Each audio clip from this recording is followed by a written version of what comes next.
ბუნებრივი მოვლენები, მეკობრეების თავდასხმა, ანაზღაურების პრობლემა და ტერორიზმის საფრთხეები. ამ რისკების მიუხედავად ბათუმში მეზღვაურის პროფესია ყველაზე პოპულარულია. მეზღვაურებისთვის დიდი რისკის შემცველი სომალის ნახევარკუნძულთან გავლაა, რომლის მოსახლეობის ნაწილი თავს მეკობრეობით ირჩევს. გემებისა და პორტის საშუალებების ტერორიზმისგან დაცვის სპეციალისტის ვალიკო ჯაყელის თქმით, არსებობს სომალის ნახევარკუნძულის შემოვლითი გზა, რაც უფრო მეტ ხარჯებთანაა დაკავშირებული. ამიტომ გემთმფლობელები რისკების გაწევას არ ერიდებიან. ამ შემთხვევაში მეზღვაურმა გემი უნდა დატოვოს ან მაღალი ანაზღაურება მოითხოვოს. სოფლიოში არის ესე იგი ისეთი რაიონები, აი მაგალითად სომალის რაიონი, მე აღმოსავლეთ მხარე, სადაც ესე იგი არ არიან ესე იგი გარანტირებული რომ ესე იგი გაიარონ ის ზონა, რომ არ შეხვდნენ ესე იგი ტერორისტები.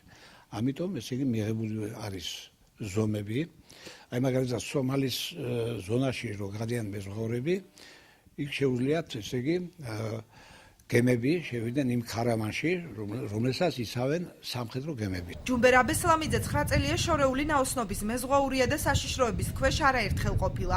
ზემოთხსენებულ გარემოებებთან ერთად იგი აქცენტს დასაქმებულთა დაუდევრობაზეც აკეთებს და ამბობს, რომ მეზღვაურები სამუშაო საათებში ხშირად ნარკოტიკებისა და ალკოჰოლის ზემოქმედების ქვეშ იმყოფებიან, რაც მათ სიცოცხლეს საფრთხეს უქმნის. მეზღვაურის პროფესია შეიცავს ძალიან ბევრ რისკებს, მაგალითად ბუნებასთანაც, სპირტული თავდასხმები, ადამიანის დაუდევრობა, ალკოჰოლი და ნარკოტიკები. როგორც ასეთი ძალიან დიდი საშიშროებებია ალკოჰოლი, რა თქმა უნდა, ძალიან ბევრს უნებს ადამიანზე, როდის სიმაღლეზე მუშაობის დროსაც თავისი ალკოჰოლური ზემოქმედების ქვეშ შეუძლია გადმოვარდეს სიმაღლიდან და იმ დონეზე დაიზიანოს თავისი ორგანიზმი, რომ შემდეგ სიცოცხლეზეც იმოქმედოს იმან. მეზღვაურთა უსაფრთხოებაზე რეგიონში მეზღვაურთა პროფკავშირები მუშაობს. პროფკავშირების თავმჯდომარის მოადგილე დასაქმებულებს ურჩევს გემზე წასვლამდე გაეცნონ ინფორმაციას გემთმფლობელის შესახებ. მისივე თქმით, არსებობს მარშრუტებისა და გემების შავი სია, რომლის არჩევას ზღვა ოსნებს არ ურჩევს.